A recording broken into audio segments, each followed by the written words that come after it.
473 recruits. I keep score because precision matters. Weakness is universal and I expose it.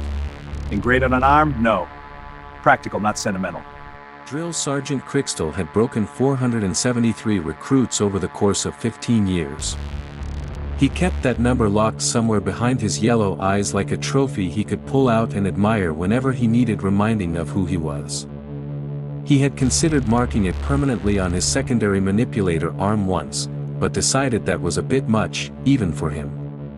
The point remained, he knew exactly how to dismantle the confidence of any soft-world species that dared walk through his doors, and he was extraordinary at it. He stood at the center of the Galactic Military Academy's primary training floor, all 7 feet of scaled muscle and simmering authority, scanning the morning's intake roster with the quiet hunger of a predator assessing its next meal. 15 recruits. 3 Zenfari from worlds so gentle that their idea of physical challenge was probably a long nap. 5 Caxians who likely considered lifting a meditation crystal to be serious exercise. 2 Plenary who would probably faint before anything interesting happened. His mandibles clicked together in slow, rhythmic anticipation. And then, at the bottom of the list, 1 human. Crixtel exhaled through his teeth. A Deathworlder. Wonderful. Just the thing to complicate his morning. His assistant Whisk, a perpetually nervous Plenary, glanced up from his own data pad and mentioned, with some hesitation, that the human had come in with remarkable preliminary scores. Top marks across every physical category, apparently. Crixtel waved this away like smoke. Paper scores meant nothing once recruits stepped onto his floor and discovered the difference between academy fitness and actual military conditioning. Deathworlders were the worst offenders. They arrived with that particular brand of quiet arrogance that came from growing up on worlds that wanted to kill them, convinced that raw physical toughness was the whole game. It never was. Discipline was the game. Crixtel was the referee, and he had never once lost. The training facility around him was a masterpiece of purposeful cruelty disguised as modern engineering. 200 meters in every direction, divided into obstacle runs, combat rings, endurance tracks, and his personal crown jewel, the gravity manipulation zones. Graviton emitters embedded in the floor and ceiling could push the environment anywhere from half-standard galactic gravity all the way up to 3 times it. Most species in the Galactic Council had evolved close to 1 standard G, which made for tidy, universal training baselines. It also made for a very elegant way to silently increase the suffering without anyone realizing they were being tested until their legs stopped working. Crixtel loved this feature the way a sculptor loves a perfectly weighted chisel. He would start everyone at standard gravity, let them settle in, let them believe they were performing well, and then, without a word, he would nudge it upward. Watch the confusion bloom on their faces as everything suddenly felt heavier. Watch the doubt creep in. The psychological erosion was half the work. When the recruits filed in that morning, the range of expressions was exactly what he expected. Barely contained panic from the Zenfari.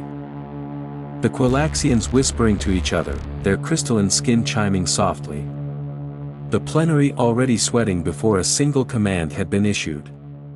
And at the far end of the line, a human named Private Jackson Torres, standing completely still, arms relaxed at his sides, brown eyes moving slowly across the facility with the mild curiosity of someone touring a museum they had been to before. He was not fidgeting. He was not nervous. He looked, if anything, slightly bored. That was going to change. Crixtel delivered his opening speech with the practiced precision of a weapon being cocked.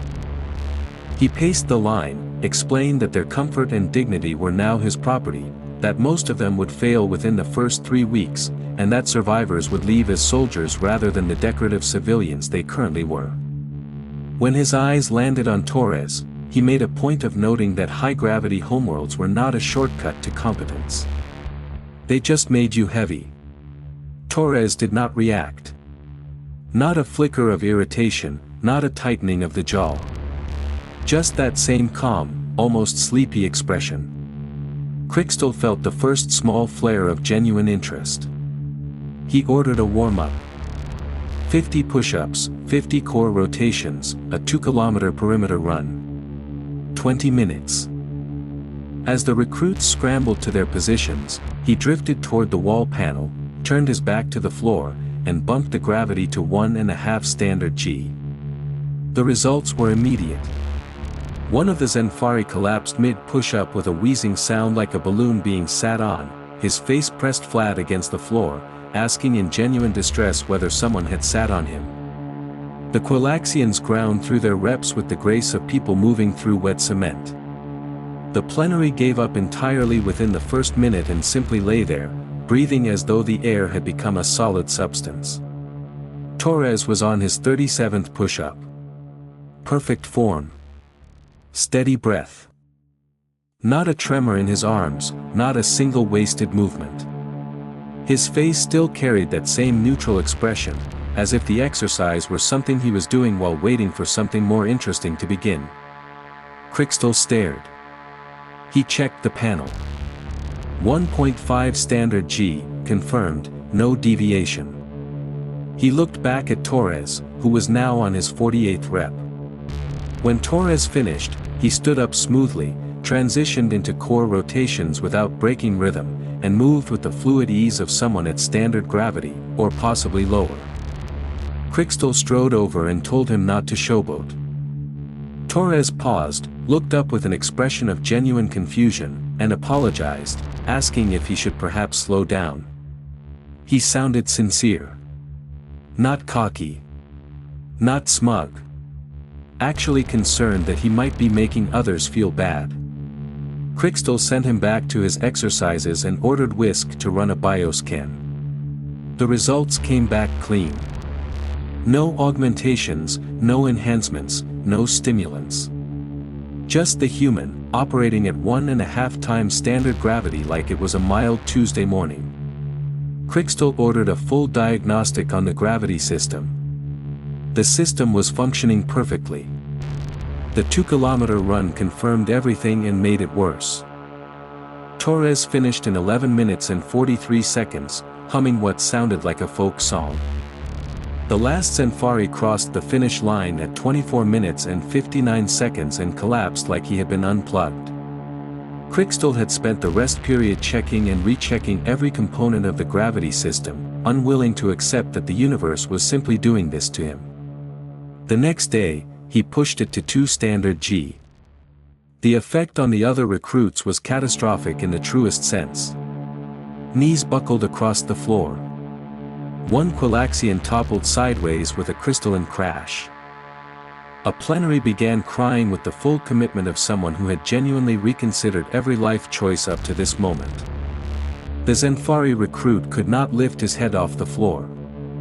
Torres adjusted his stance, rolled his shoulders, looked around with mild curiosity, and said, with what sounded like honest pleasure, that it felt a bit different now. Good different. He then walked, at full normal stride, to the first obstacle and vaulted a 3-meter wall with the casual effort of stepping over a low fence. When Plume, the Zenfari recruit, was still struggling to stand upright, Torres jogged back, actually jogged back under double gravity, and crouched beside him to talk him through weight distribution and breathing. He guided Plume through the crawling sections, offering steady encouragement while barely drawing breath. He finished the full obstacle course in 18 minutes. Then, because the universe had apparently decided to make this personal, he went back to help others, carrying both his own weighted vest and Plume's while they chatted about what the cafeteria might do with pizza. Crickstal stood watching and tried to locate a regulation that would allow him to stop this. He could not find one, because no one had ever written a rule against something so profoundly unreasonable. He told Torres to do what he wanted. Torres smiled and continued, carrying effectively 80 kilograms of extra mass under double gravity, and was not breathing hard. On the third day, Crickstal brought in an audience. Word had spread. Sergeant Thrill from Heavy Weapons. Lieutenant Vex from Advanced Tactics. Commander Oryx, the Academy's second-in-command, leaning against the back wall with arms folded.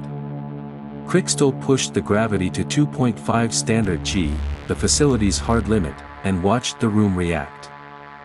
Torres adjusted his stance again, smiled broadly, and said it felt more like home. He completed the full combat simulation course, a maze of corridors, training drones, pop-up targets and obstacles designed to be nearly impossible at standard gravity, in 17 minutes. Perfect accuracy. Zero errors. Laughing at certain points. When he emerged, he saluted Crystal and asked, with complete sincerity, whether it was possible to increase the difficulty, because the warm-up had been enjoyable but he was ready for the actual challenge whenever they wanted to begin. Crystal's mandibles froze. Commander Oryx stepped forward and asked Torres, directly, what Earth's actual